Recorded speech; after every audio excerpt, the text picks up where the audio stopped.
Good afternoon. Just wanted to make a little video on.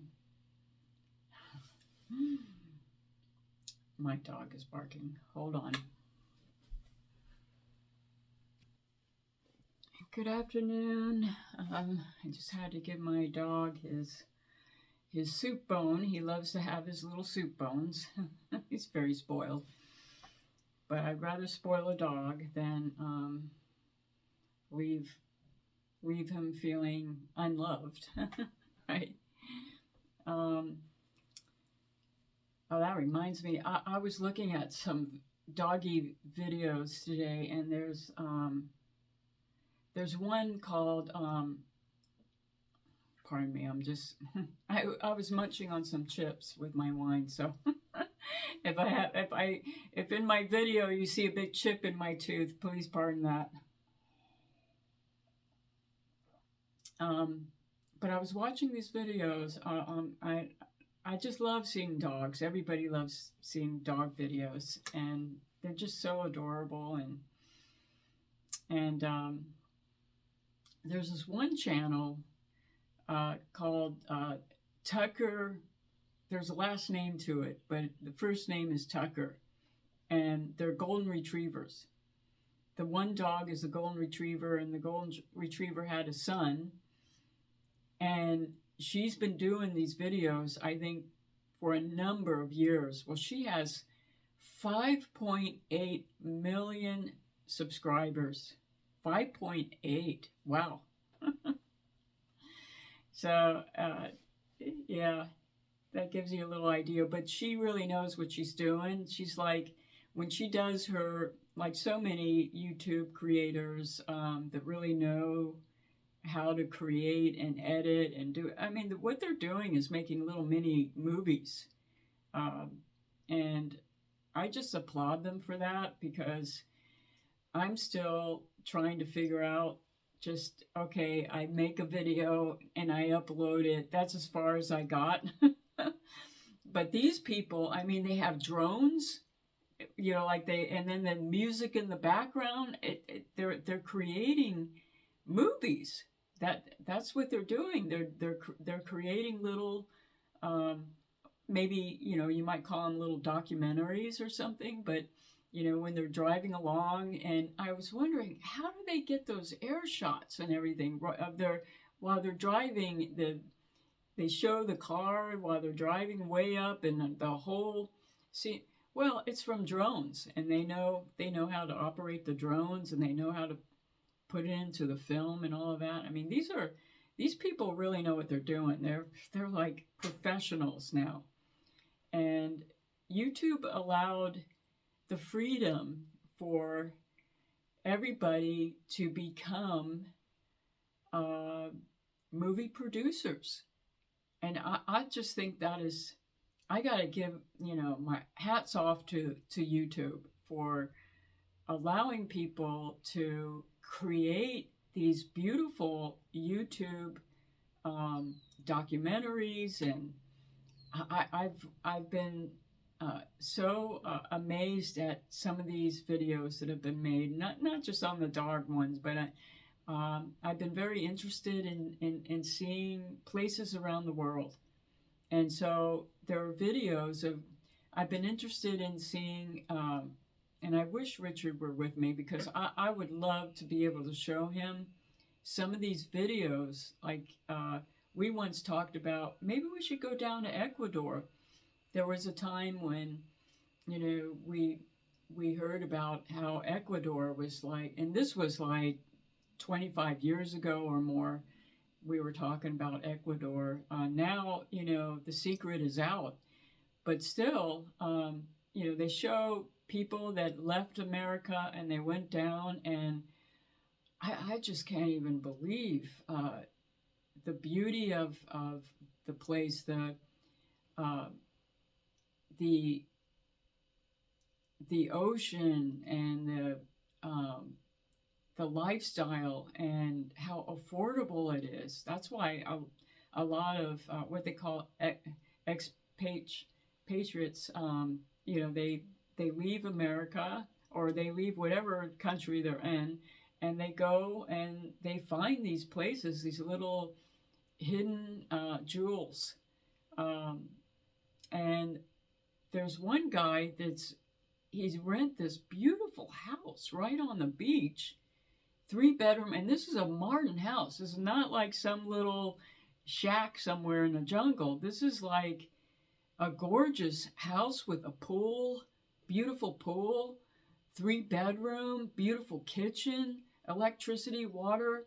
And you go down the street and there's a little village there where you can have every fresh vegetable and fruits, from papayas to mangoes and all the vegetables that they grow down there. And guess how much he's paying for this beautiful place with the pool right on the beach? $1,200. $1,200. And I thought, if Richard and I were still in our youth, if we were younger, it would be interesting. I don't know if we would ever go down there. I'm not one to ever want to leave my country, but I just find it interesting. It's just kind of fun to watch these videos. And the point is, like, I tip my hat to YouTube to allow people to show other places in the world and what it's like to live there. There's my dog. He's knocking on the door. I gotta get 5.9 million subscribers off of Schmickles. Schmickles, are you gonna get me 5.9 subscribers so I can, that would make a nice income for me. Schmickles, are you gonna get me 5.9 subscribers? Huh? I got it. This channel was really started with Schmickles, and but I expanded it to my my experiences of actually my sadness, and just I'm trying to share what it is to lose someone that was everything to you. And so I expanded Schmickles' channel to my loss of my beloved Richard. But I'm thinking that, maybe I'm thinking I should do it, go start showing some more of Schmickles and have like travels with Schmickles. And see what happens. But yeah, because dogs, they get all the views. They get the high views. But today is Father's Day, and I just wanted to reflect on that with Richard, because as his son knows, Richard was a very, very good father. And I came across his baseball mitts with the baseballs. They not only had the Rawlings mitts, but they also had the Rawlings baseball that were in his closet. And I took them out and I put them on his bedside, just today for memory of for Father's Day, because I met Richard when his son was a bit older. He was around 11 or 12, still a kid.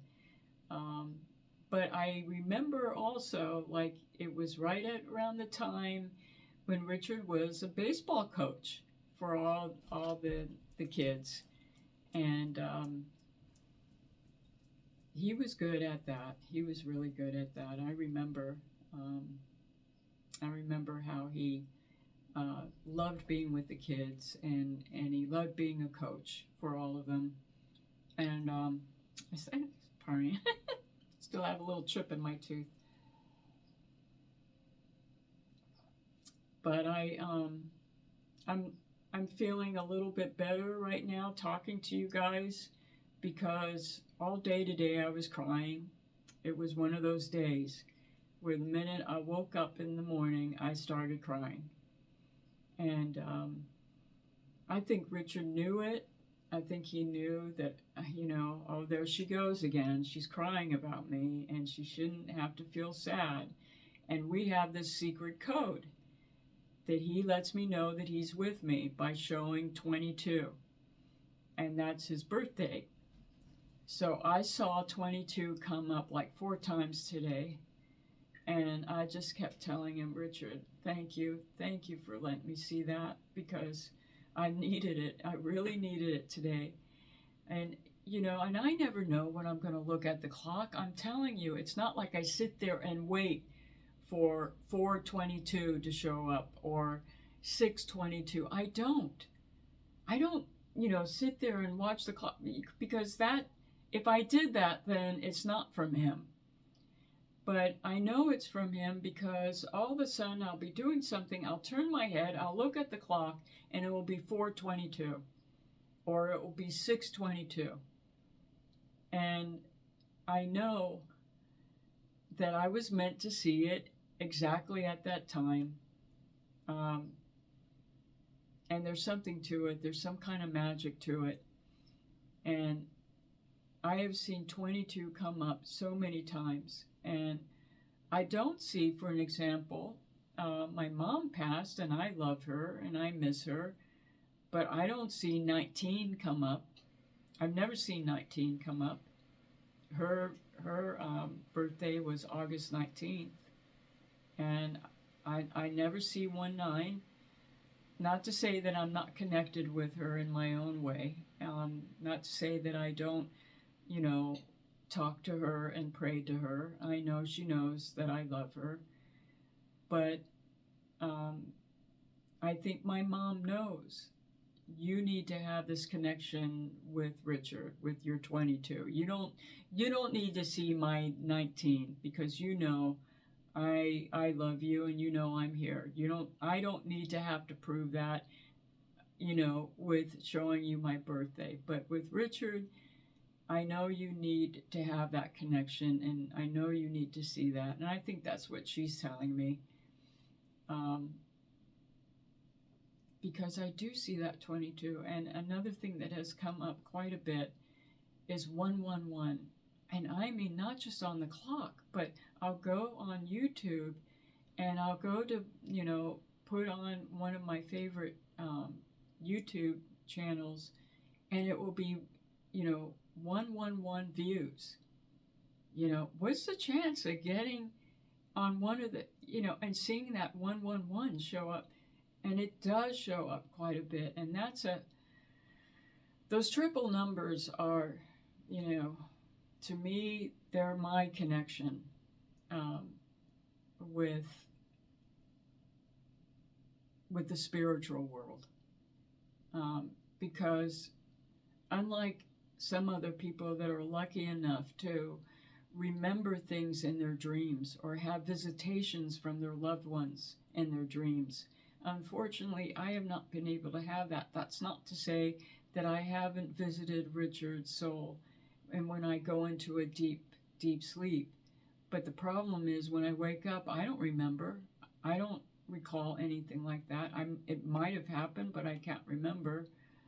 And so seeing those numbers, I feel like that's my connection with Richard, and he knows that. They say also butterflies and feathers is another way that they send their love to you, to tell you, I'm here, I'm with you. And I have never seen so many butterflies before on the ranch. And I take a little bike ride with my dog from one end to the other side of the ranch. And as I'm going down the little dirt road to the other side, there are all these little butterflies that just come up, and they're just like floating. In fact, I'm like please be careful. I don't want to run over you with my bike because they're like floating right in front of me. And, I don't want them to be in front of my wheel. I don't want to hit them or anything. But there's just all these butterflies. And I have to say, Richard, are you sending those butterflies to me? And then I'll see, there'll be a long time where I don't see any feathers at all. And then, I'll have one of my bad days where I'm just crying and grieving and in deep mourning, and I'll walk out and there will be a feather exactly where I walk. And the last feather that I found, it was a beautiful owl feather, and Richard loved owls. And there was an owl that lives right outside his window, his bedroom window. And I picked it up and I saved it. I saved all the feathers that I know he gave to me, and there's been quite a few. One is a beautiful little white one. Another one is a beautiful little green and blue one. A couple of them are black. And then the owl one is a speckled one with brown and white. And I knew it was an owl feather. I just believe that he has been giving me these little gifts from heaven. They know how to do this. I've been doing a lot of research on it, and they know how to do this. They know how to speak to you through telepathy. I have explained that in other videos where I have got thoughts from Richard. He helped me to get this car. That's a whole different story. But I know that he did it. I know he did it. And I'm just going to tell you, I ended up getting a 2014 Prius for free because of Richard. He told me how to do it. And you're wondering, what the hell? What? But the fact of the matter is, it was my mistake. I've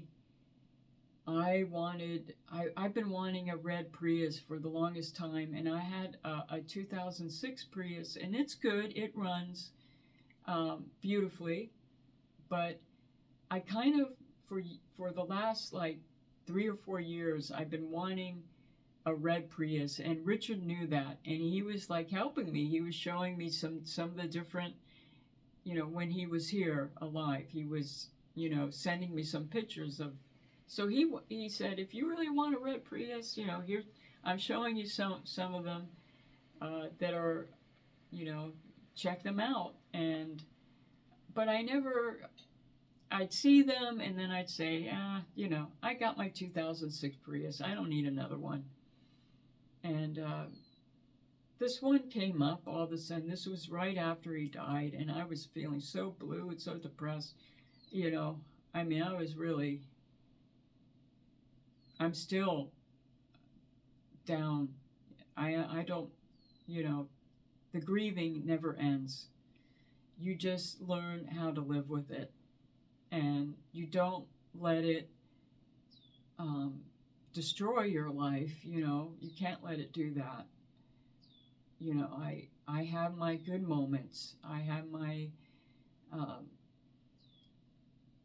I know I have to do what I have to do, and my dog helps me, and I know Richard does not want me to fall into a really deep, deep depression. So I've been trying to stay above the surface the best I can.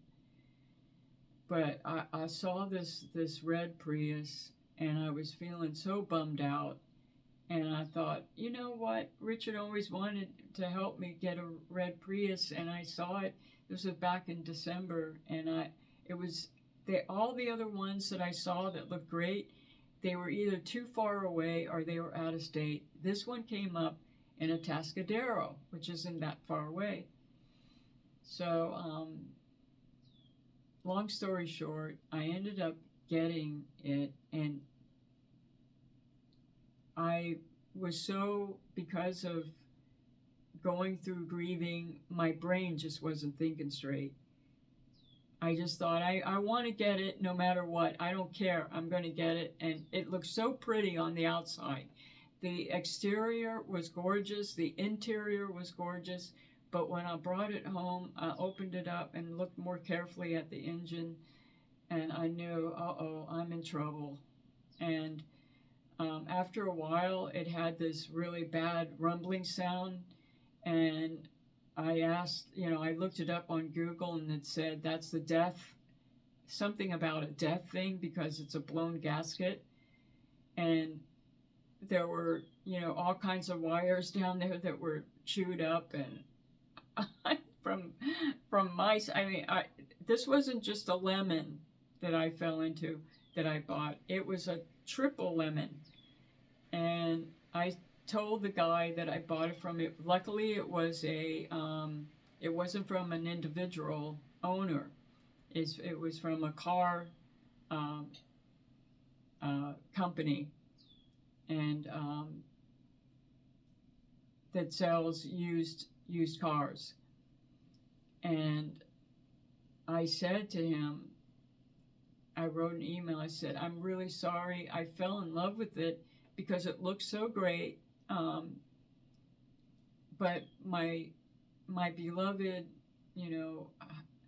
I call, my husband, I feel like, Richard and I were together 48 years. If that isn't a husband, I don't know what is.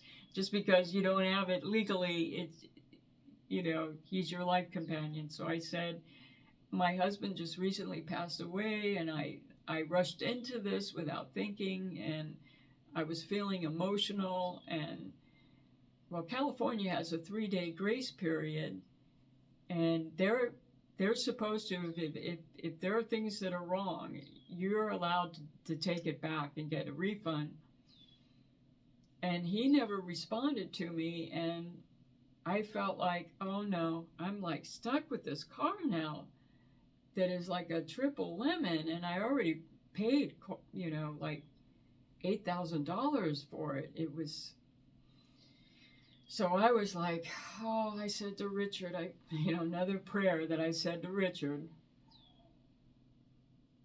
This is what I mean by your loved ones have not completely, they haven't disappeared. They're watching over you. They watch over you, and I knew he was kind of watching over me. And I said, Richard, I made a huge mistake. I don't know what to do now. And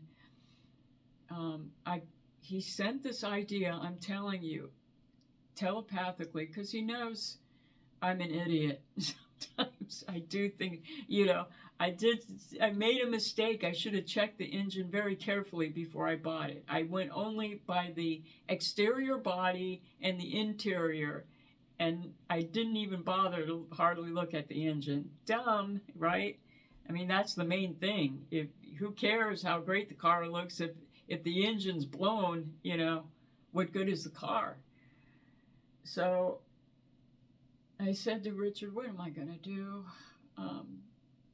I have this car, I'm stuck with it, and it apparently has a blown gasket, which is the equivalent of needing a whole brand new engine, which is the equivalent of, on top of $8,000, putting in another $3,000 or $4,000 in. So I said, what am I going to do? And Richard put this thing in my head. I know it came from him. Contact Chase and do a dispute. And that is exactly what I did. I did a dispute, and knock on wood, it came through, and I ended up fixing the car myself through a gasket sealer.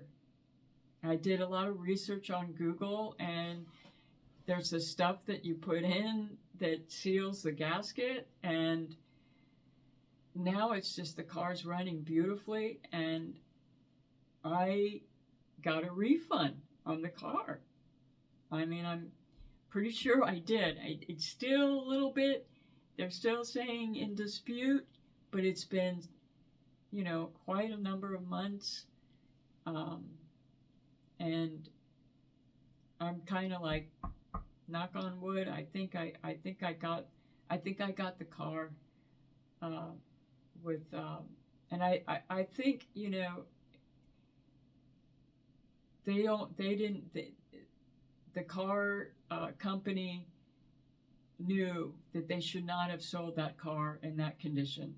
That's where they got in trouble. And I had a mechanic go through and check off all the things that were wrong with it. So they knew they got caught. Um, but even though the car may not be in the greatest condition in terms of the engine, I did do enough things where, like, the main thing was getting that gasket sealer. It's amazing. Here's another plug for YouTube. Um, I would not have known about that if I had not looked it up on YouTube. And there were guys showing if your gasket is blown with a Prius. Apparently, this is a common thing with that year of a Prius, like 2014, from 2010 to like 2015 or something. They had problems with the gaskets going bad, and this guy was saying, here's how you can fix it. You can buy such and such product. You put it in. He explained how you do it. And I followed his instructions. And man, it's just running beautifully. It may be considered a temporary fix. But hey, if it starts doing that rumble thing again, I'll get some more of the sealer and I'll put more of the sealer in.